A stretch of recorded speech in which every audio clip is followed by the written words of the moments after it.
విలేకరుల మిత్రులందరికీ కూడా నమస్కారం. ఇంతకుముందు మిత్రులు అరవింద్ గారు చెప్పినట్టుగా ఉత్తర తెలంగాణ ప్రధానమైనటువంటి మేధావులు విద్యావంతులకు సంబంధించిన ఎన్నిక, అది టీచర్స్ అయినా గ్రాడ్యుయేట్స్ అయినా, దాదాపు 72 అసెంబ్లీలు 12 పార్లమెంటు నియోజకవర్గాలను ప్రభావితం చేసే ఎన్నిక. కాంగ్రెస్ పార్టీ అరువు తెచ్చుకొని ఒక అభ్యర్థిని బరిలోకి దించింది. కాంగ్రెస్ పార్టీ పరిస్థితి ఎంత దీనంగా ఉందో మీరు అర్థం చేసుకోవచ్చు.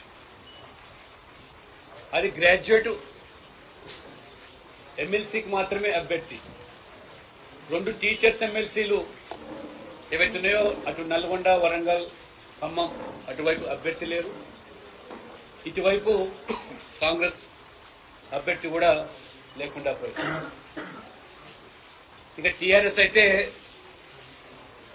దర్దాపుల్లో వీళ్ళంతా చదువుకున్న వాళ్ళు, విషయ పరిజ్ఞానం ఉన్న వాళ్ళు, దేశ రాజకీయాలు రాష్ట్ర రాజకీయాలు పూర్తిగా అవగాహన ఉన్నటువంటి వర్గం కాబట్టి పోటీ చేసి అబాసుపాలు కాకూడదు. మొన్ననే 17 పార్లమెంటు స్థానాలు పోటీ చేస్తే 2వ 3వ డిపాజిట్ దక్కినాయి. కాబట్టి ఇప్పుడు ఇంకా పరిస్థితి దారుణంగా ఉంటుందని చెప్పి వారు బరిలో నుంచే తప్పకుండా. ఇవాళ మిగిలింది భారతీయ జనతా పార్టీ 3 ప్రాంతాల్లో అభ్యర్థులను, 2 టీచర్స్ ఎమ్మెల్సీలను, గ్రాడ్యుయేట్ ఎమ్మెల్సీ కూడా పార్టీ పరంగా బలపరిచి నేరుగా రంగంలో దించినటువంటి ఏకైక పార్టీ అది భారతీయ జనతా పార్టీ మాత్రమే. ఈ జరుగుతున్నటువంటి ఎన్నిక రాష్ట్ర రాజకీయాల్లో ఒక మలుపు కాబోతోంది. 10 సంవత్సరాలు ఈ రాష్ట్రాన్ని పాలించి పూర్తిగా అప్పుల పాలు చేసి అబాసు పాలైన బీఆర్ఎస్ ప్రజలు వారికి ప్రజాస్వామికంగానే వారి బుద్ధి చెప్పి దాదాపుగా ఆ పార్టీని భూస్థాపితం చేశారు. ఈ రాష్ట్రంలో మీకు రాజకీయంగా నూకలు చెల్లినాయని చెప్పి 2 ఎన్నికల్లో కూడా స్పష్టం చేశారు. ప్రజలు మార్పు కోరుకున్న సందర్భంలో కేసీఆర్ టీఆర్ఎస్ పోవాలి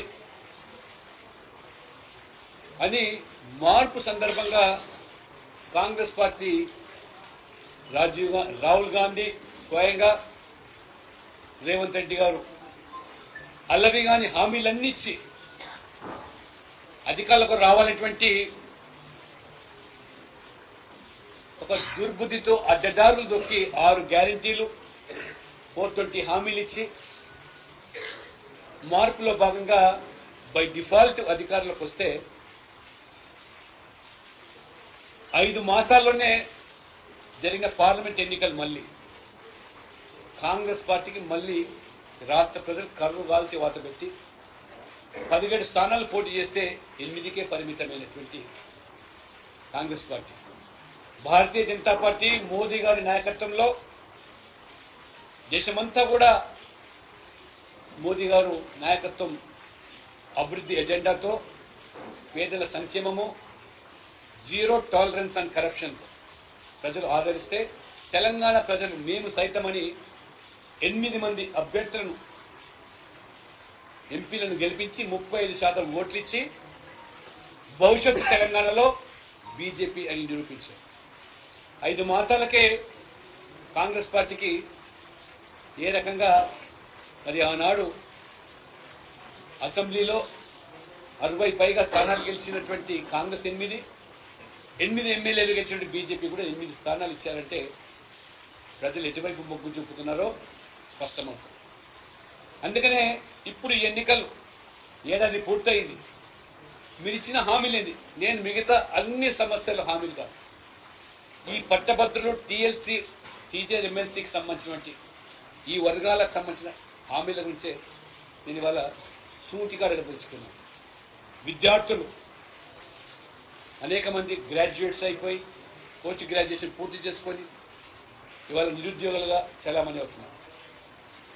ఇవాళ ఉన్నత చదువుకు ఏదైతే ఫీ రియంబర్స్మెంట్ మీరు గత ప్రభుత్వం బకాయిలు పడితే మీరు వచ్చిన సంవత్సరంలో కూడా రూపాయి చెల్లించకుండా 8,000 కోట్లు ఫీ రియంబర్స్ బకాయిలు పడితే 50 లక్షల మంది విద్యార్థులు ఇవాళ దాదాపుగా వాళ్ళు చదువు అర్ధాంతరంగా మానివేసే పరిస్థితి.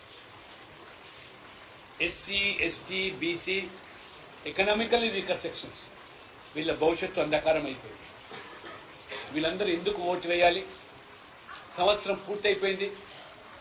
నిరుద్యోగ యువత ఆనాడు కేసీఆర్ గారు నోటిఫికేషన్ ఇవ్వకుండా, ఇచ్చిన నోటిఫికేషన్ చెల్లకుండా మోసం చేస్తే రాహుల్ గాంధీని తీసుకొచ్చి రేవంత్ రెడ్డి గారు అత్యధిక సంఖ్యలో ఉండేటువంటి నిరుద్యోగులు అశోక్ నగర్లో మాకు ఓటేసి గెలిపిస్తే మొదటి సంవత్సరంలో 2 లక్షల ప్రభుత్వ ఉద్యోగాలు ఇస్తాము, మిగిలిన వారికి అందరూ కూడా నిరుద్యోగ భృతి 4,000 ఇస్తామని చెప్పారు.